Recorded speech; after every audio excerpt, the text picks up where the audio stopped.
Assalamualaikum warahmatullahi wabarakatuh.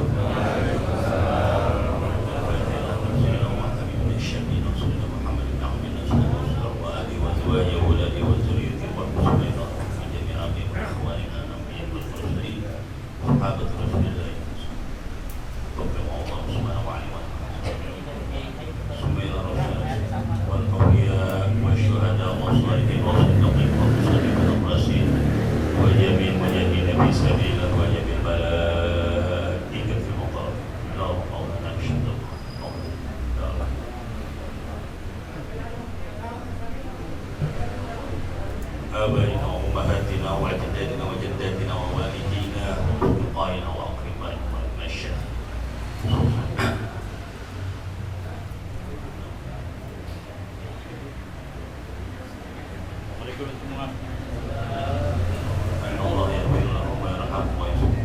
الفاتحة. أعوذ بالله من الشيطان الرجيم. بسم الله الرحمن الرحيم. الحمد لله رب العالمين الرحمن الرحيم مالك يوم الدين. إياك نعبد وإياك نستعين اهدنا الصراط المستقيم صراط الذين أنعمت عليهم غير المغضوب عليهم ولا الضالين آمين. الحمد لله رب العالمين. اللهم صل على سيدنا محمد وعلى آل سيدنا محمد. Para kiai, para asatizah, para jamaah, yang semuanya dirahmati oleh Allah Subhanahu wa taala. Mudah-mudahan kita hadir pada pagi hari ini membawa keberkahan, membawa ridhonya Allah Subhanahu wa taala, sehingga kita dianugerahi oleh Allah Subhanahu wa taala ridhonya yang luas, hidayahnya yang luas, ilmunya yang luas, rezekinya Allah anugerahkan kepada kita yang luas, kemudian perlindungan yang luas, ampunannya yang luas, dan kasih rahmat yang luas, teman-teman yang luas. Semoga kita dilindungi Allah Subhanahu wa taala dari COVID-19 dan diambil oleh Allah Subhanahu wa taala dalam keadaan husnul khatimah. Ila hazinni wa qul ila hadrat Muhammad sallallahu alaihi wasallam. Al-Fatihah. A'udzu billahi minasyaitonir rajim. Bismillahirrahmanirrahim. Alhamdulillah rabbil alamin arrahmanir rahim maliki yaumiddin. Iyyaka na'budu wa iyyaka nasta'in ihdinas siratal mustaqim siratal ladzina an'amta 'alaihim ghairil maghdubi 'alaihim waladdallin. Amin. Para kiai, para jemaah yang dirahmati Allah Subhanahu wa taala. Kita melanjutkan kajian tafsir mudir kita pada surah Yasin. Saat ini adalah ayat ke-65 terkait dengan ayat sebelumnya, hadzi jahannamul lati kuntum tu'adun. Karena manusia, khususnya orang-orang kafir yang senantiasa mengikuti setan, makanya ketika nanti pada saatnya kata Allah Subhanahu wa taala, hadzi jahannam allati kuntum tu'adun. Inilah neraka jahanam yang Allah telah janjikan dulu, yang Allah telah ancamkan kepada manusia-manusia yang tidak mengikuti Allah Subhanahu wa taala ketika di dunia. Islauha al-yawma bima kuntum taqulun. Ay udkhulu jahannam min fawqin. Ya Allah, masuklah kalian semuanya ke neraka jahanam dari atas. Waqasu na'azabiha al-yawma yaqurukum al-mustamiri di dunia. Dan rasakan segala azabnya pada hari ini karena sebab kekafiran mereka di dunia yang terus-menerus menentang Allah Subhanahu wa taala. Dan dilanjutkan pada hari ini, pagi ini adalah ayat Bismillahirrahmanirrahim. Al-yawma nakhtimu ala afwahihim wa tukallimuna aydihim wa tashhadu arjuluhum bima kanu yaksibun. Pada hari ini kami kunci ala afwahihim, mulut-mulut mereka, wa tukallimuna aydihim, dan Allah jadikan yang berbicara adalah tangan-tangan mereka, wa tashhadu arjuluhum, dan kaki-kaki mereka menjadi saksi, bima kanu yaksibun, dengan apa yang mereka berbuat di dunia ini. Ay ya'lamuna minasyarri, yakni mereka tahu daripada perbuatan-perbuatan jelek yang mereka lakukan. Wa ruwiya annahum hina yasma'una qaulahu ta'ala, diriwayatkan bahwasanya mereka ketika mendengar firman Allah Subhanahu wa taala, bima kuntum takfurun, dengan karena sebab kekafiran kalian. Yunkiruna kufrakum, mereka mengingkari kekafiran mereka. Fayashhadu alaihim, maka bersaksi atas mereka jiranuhum, tetangga mereka, wa ahalihim, keluarga mereka, wa asyairuhum, dan kerabat-kerabat mereka. Wa yahlifuna ma kanu musyrikin, maka tetap mereka bersumpah bahwa mereka adalah bukan tergolong orang-orang yang musyrik. Fa yahtimullahu ala afwahim, maka mereka sudah banyak yang menjadi saksi, tetangga mereka, keluarga mereka, kerabat mereka, bahwa di dunia mereka memang banyak melanggar, kafir kepada Allah Subhanahu wa taala, tapi tetap saja mereka mengingkari kekafiran mereka. Maka bayahtimullahu ala afwahim, maka Allah kunci mulutnya. Allah kunci mulutnya. Wa yumtiqullahu ghayra lisanihim, dan Allah jadikan minal jawarihi, berbicara selain daripada lisan mereka adalah anggota seluruh tubuhnya. Dijadikan mulutnya, lidahnya dikunci oleh Allah Subhanahu wa taala, dijadikan semua lisan-lisannya, semua anggota tubuhnya berbicara, menjadi saksi. Wa yuqirruna bi dzunubihim, maka mereka tidak mengingkari dosa mereka dan tidak mampu dan mengakui dosa-dosa mereka, dan wala yaqdiruna ala inkari, dan mereka tidak bis dan tidak kuasa untuk mengingkar, untuk berkes. Wa kullu adwin yantiqu bima qadara minhu fa syahadatuhum huwa iqraruhum, maka tiap anggota tubuhnya berbicara dengan istilahnya, dengan sadar dan menjadi saksi mereka dan mengakui perbuatan-perbuatan mereka. Itulah manusia nanti di akhirat tidak akan bisa mengelak. Masih ada yang mengelak juga, karena kalau di dunia mereka adalah kafir, kalau di dunia mereka adalah banyak mengikuti setan, tidak mengikuti Allah Subhanahu wa taala, banyak mengikuti hawa nafsunya, maka kemudian dikunci lisannya oleh Allah Subhanahu wa taala. Yang berbicara adalah anggota tubuhnya. Orang kafir perilakunya masih seperti itu. Memang jelas-jelas kafir, memang banyak dosa yang dilakukan, tapi sudah di hadapan Allah pun masih mengingkari bahwa dia adalah bukan tergolong orang musyrik. Padahal juga dalam ayat lain, kullu insanin alzamnahu ta'irahu fi unuqihi, tiap manusia nanti pada hari kiamat digantungkan buku-buku catatannya di mana? Di dadahnya, digantungkan di dadahnya. Dalam Al-Quran Iqra kitabak, bacalah catatan-catatan bukumu. Binafsika yauma 'alaika hasiba, cukup kita yang menghisab sendiri. Kita sudah paham sebenarnya. Catatan buku kita ya digantungi. Kitab-kitab catatan kebaikan dan kejelekan kita digantung di leher kita. Wa kullu insanin alzamnahu ta'irahu fi 'unuqihi wa nukhriju lahu yawmal qiyamah kitaban yalqahu mansura, digantung depan. Iqra kitabak, baca catatan-catatan kita. Binafsika yauma 'alaika hasiba, itu cukup. Kita aja yang menghisab itu paham, kelihatan semuanya terang benderang, terbuka. Tapi masih ada orang yang mengingkari kejelekan-kejelekan ketika dia berbuat di dunia. Makanya dikunci oleh Allah Subhanahu wa taala lisannya ditutup. Yang berbicara adalah anggota tubuhnya. Dalam ayat lain surah Al-Isra juga, hatta iza ma ja'uha syahida 'alaihim syam'uhum wa absaruhum wa wa juluduhum bima kanu ya'malun. Jadi ketika nanti mereka di hari kiamat, syahida alaihim, bersaksi atas perbuatan-perbuatan kita ini, syam'uhum, telinga kita, pendengaran kita, wa absaruhum, penglihatan kita, wa juluduhum, kulit kita juga bersaksi. Jadi tidak bisa mengelak sama sekali. Bima kanu ya'malun, tidak akan bisa catatannya detail, kitabnya detail. Yang mencatat adalah malaikat raqib dan atid ketika di dunia. Dalam catatannya tidak ada sedikit pun yang lewat.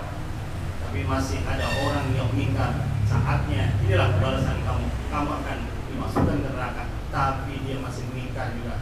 Saya nggak kafir, saya nggak berbuat dosa. Dikunci. Akhirnya yang berbicara kulitnya, telinganya, mulutnya, kakinya, tangannya, bersaksi juga tetangganya, saudaranya juga. Nanti nih akan bersaksi.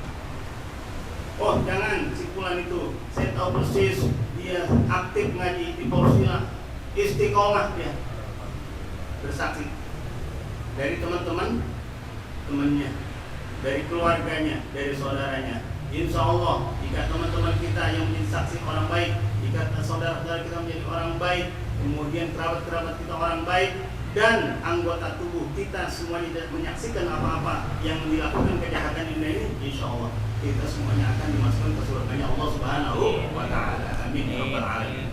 Walau nasya'u latamatna ala ayunihim, dan seandainya kami kehendaki menghapus ala ayunihim, penglihatan mereka. Ay walau nasya'u an natmisa ala ayunihim lamasahna ayunahum hatta tasira mamsuhatan bihaitsu la yakulaha jabnun wala syaqqun. Kalau Allah menghendaki untuk menghapus penglihatan kita, untuk membutakan kita, maka jadilah kita tidak melihat apa-apa. Kita tidak bisa mundur dan maju. Kita bisa. Bagi Allah sangat mudah untuk membutakan mata kita, untuk menghapus penglihatan kita. Fastabaqus syirata fa anna yubsirun. Kemudian jika umpamanya manusia dibutakan, dihilangkan penglihatannya oleh Allah Subhanahu wa Ta'ala, maka mereka berlomba-lomba mencari jalan yang luas. Fa anna yubsirun, bagaimana mungkin dia melihat karena matanya sudah dibutakan. Dia mau jalan ke tempat kebaikan aja juga susah. Dia mau ngaji aja juga sudah susah. Apalagi yang jelek-jelek. Itu kalau Allah kehendaki orang-orang manusia yang ada di dunia ini dibukakan oleh Allah Subhanahu wa Ta'ala. Ai falau aradu wa sulukat tariqil wahdihi. Ini apabila mereka itu berkeinginan mencari jalan, menempuh jalan yang terang, yang lembut, lahum layak diruna alaih, bagi mereka tidak bisa. Jalan yang terang aja nggak bakal bisa. Jalan yang luas aja nggak bakal bisa. Kalau memang dia sudah dihilangkan penglihatannya oleh Allah Subhanahu wa Ta'ala. Orang yang matanya jelas-jelas tidak dihilangkan penglihatannya oleh Allah Subhanahu wa Ta'ala, tapi kalau hatinya dibukakan oleh Allah Subhanahu wa Ta'ala, nggak lihat tidak. Matanya jelas, matanya terang, matanya terang benderang, tapi hatinya dibutakan oleh Allah Subhanahu wa Ta'ala. Tidak lihat kebaikan, tidak lihat tempat kebaikan, tidak lihat yang mendatangkan pahala, tidak lihat orang-orang baik, tidak kenal mana orang soleh, tidak kenal mana orang alim, tidak kenal mana orang baik. Kalau hatinya dibutakan oleh Allah Subhanahu wa Ta'ala.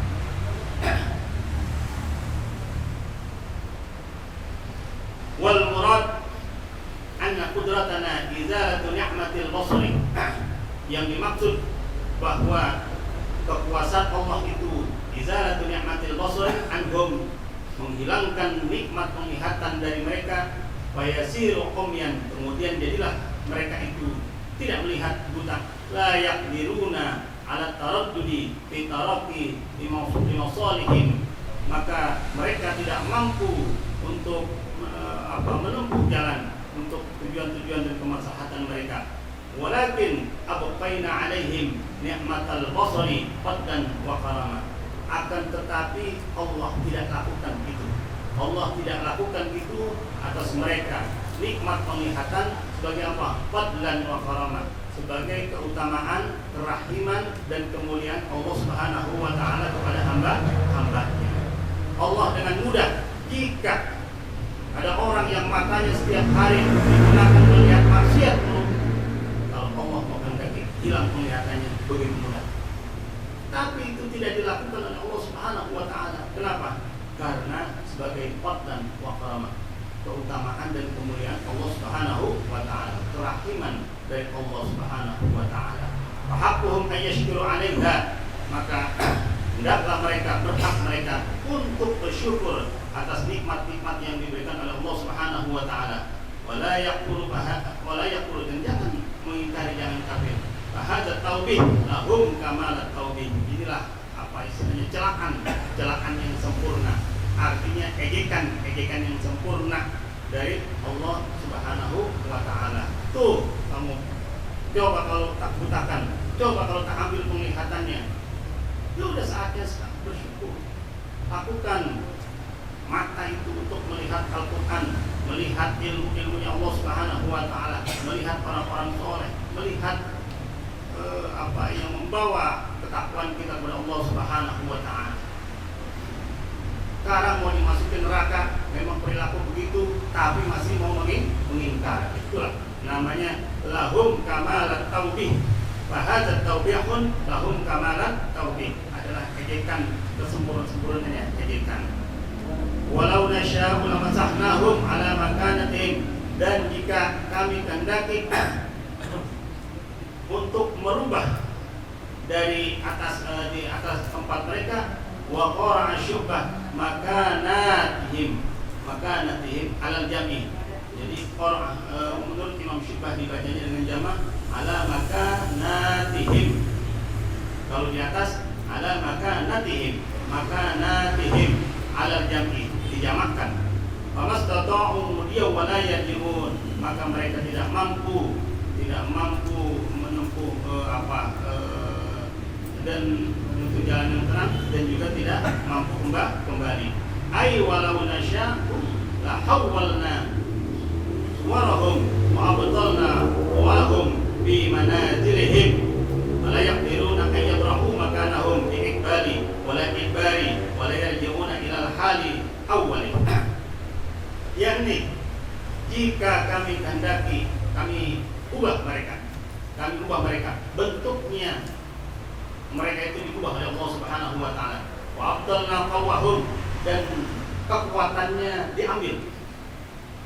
mereka diambil di manazilihim, dari tempat mereka. Wala yaqdiru, maka mereka tidak mampu, tidak kuasa ayyabrahu makanahum, menempuh ke tempat mereka sendiri. Diikbalin wala ibarin, dengan maju dan mundur. Wala yarji'una ilal halil awal, dan juga tidak mampu mereka kembali kepada hal yang pertama.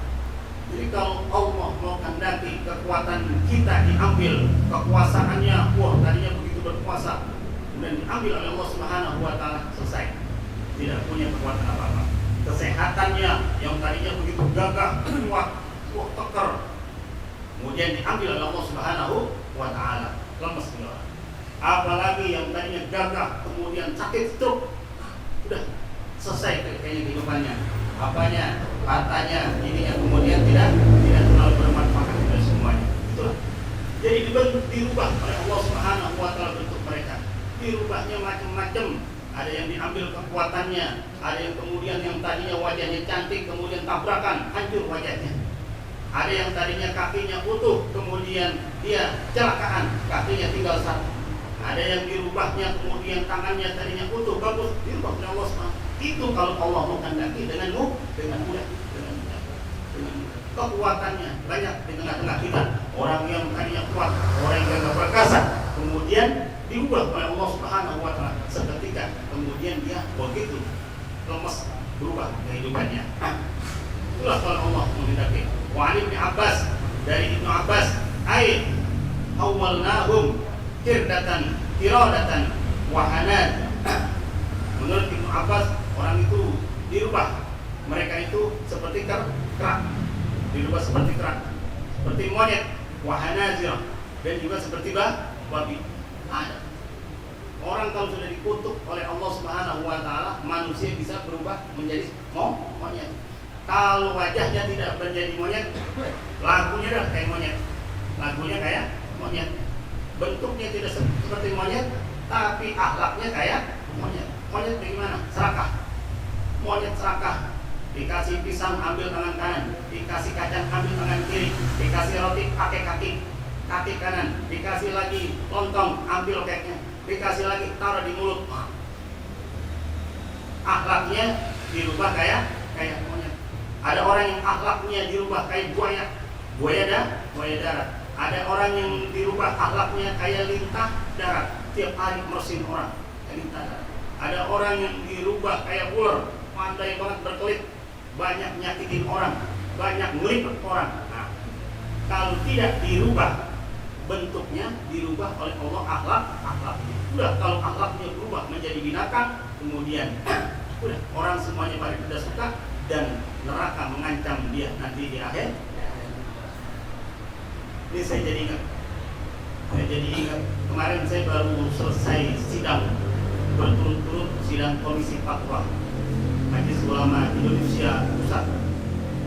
Rapat monoton dari mulai Rabu, Kamis, Jumat, menentukan daripada kehalalan dan kesucian daripada vaksin COVID-19. Ini sering beredar di masyarakat, sebenarnya ini apa? Wah, ini dari Cina, wah ini mengandung babi. Ini dikerjakan oleh Komisi Fatwa Majelis Ulama Indonesia. Kebetulan saya sebagai di sana di MUI Pusat tercantum sebagai Komisi Fatwa MUI. Detil betul. Nah, jadi apa itu Sinovac itu adalah bahannya adalah biasanya Komisi Fatwa jika ingin menentukan halal dan haramnya suatu produk itu cukup dengan bahannya yang diteliti. Ini halal apa haram. Tapi kalau vaksin Sinovac COVID-19 itu yang diteliti bukan saja bahannya tapi juga prosesnya. Detil sekali. Tim kita nginep di pabrik Sinovac sana sampai hampir 17 hari. Ngeliatin proses, ngeliatin bahan, mengaudit semuanya. Kemudian kemarin terakhir kita plenokan bahwa ya halal intinya. Apa itu Sinovac? Itu dia bahannya adalah terbuat dari virus yang dimatikan, virus yang dikembangkan. Kalau virusnya adalah SARS-CoV-2, kemudian yang mengembang biakkan virus itu adalah yang namanya sel pero itu yang diambil dari ginjal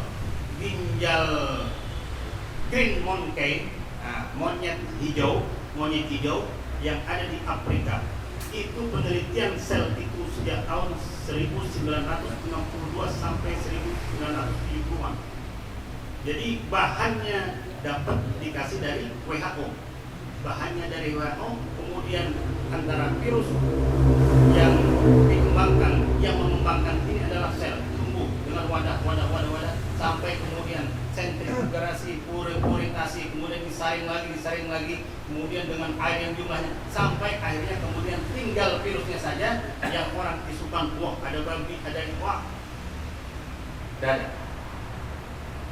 jadi banyak bahan-bahannya. Singkatnya adalah virus itu diambil, kemudian dikembangkan, diolah dengan ada campuran ini, kemudian sampai dia kemudian tinggal virus doang. Setelah bersih, suci, tinggal virus. Nah itulah kemudian yang menjadi emas. Nanti kalau di Indonesia itu paling yang dari sana dengan kemasan itu sekitar 3 juta. Nanti di Indonesia yang produksi adalah Bio Farma. Dan kesimpulan dari semuanya bahwa kegalauan dan keresahan masyarakat kita lihat mulai di prosesnya, kita lihat dari bahannya. itu adalah bukan sekedar halal, tapi sudah juga suci. Karena proses pencuciannya begitu banyak medianya, mulai dari 150 sampai 200 sampai 1200 air, kemudian sampai itu pun difilter lagi.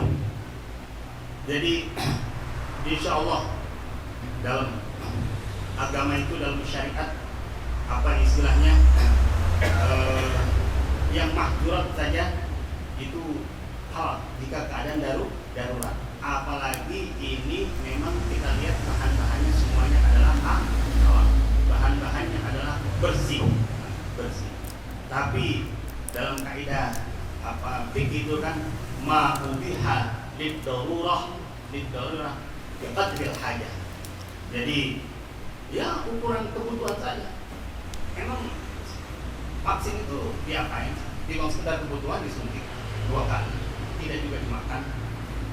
Andai kata itu pun hak, karena adalah tujuannya apa? Lihimayatin nafs, menjaga jiwa manusia, menjaga jiwa manusia. Kalau sudah judulnya menjaga jiwa manusia, apa saja bisa apa saja boleh. Biqadril hajah, tentunya dengan sesuai dengan kebutuhan. Biasanya kalau dari awal ada bahan komisi fatwa itu, kalau ada bahan ada juz'um minal insan, bahan-bahan ada yang bagian-bagian dari manusia atau al-hanazir dari babi, udah stop, nggak bahas sudah. Tapi dari sisi bahan-bahan yang diambil dari tubuh manusia nggak ada, dari babi nggak ada. Lanjutkan pembahasan. Akhirnya kesimpulan Komisi Fatwa MUI, vaksin COVID-19 silahkan disuntikan. Tujuan dengan menjaga jiwa manusia, biqadril hajah, sesuai dengan kebutuhan. Wakila ay hawalnahum tijar bil an wa qada laqad adana ala arjulihim wa azmanahum. Dan dikatakan juga ada perkataan manusia itu orang bisa dirubah juga menjadi batu. Nah, dulu di mana ada yang dikutuk jadi apa di batu? Padang. Nah, begitu dikutuk, itu baru yang kutuk adalah orang tua. Jadi batu. Jadi dengan mudah, hati-hati kita ini. Jika Allah mau ganti apa saja sebenarnya bisa. Nah, oleh karenanya kesempatan kita hidup di dunia ini, ya sudah, kita semuanya memang tidak ada jalan lain mengikuti apa yang Allah perintahkan, meninggalkan sekuat kemampu kita, meninggalkan apa yang Allah larang. Mudah-mudahan ada manfaatnya. Kurangnya mohon maaf. Subhanallah wa bihamdika asyhadu an la ilaha illa anta astaghfiruka wa atubu ilaik. Assalamualaikum warahmatullahi wabarakatuh.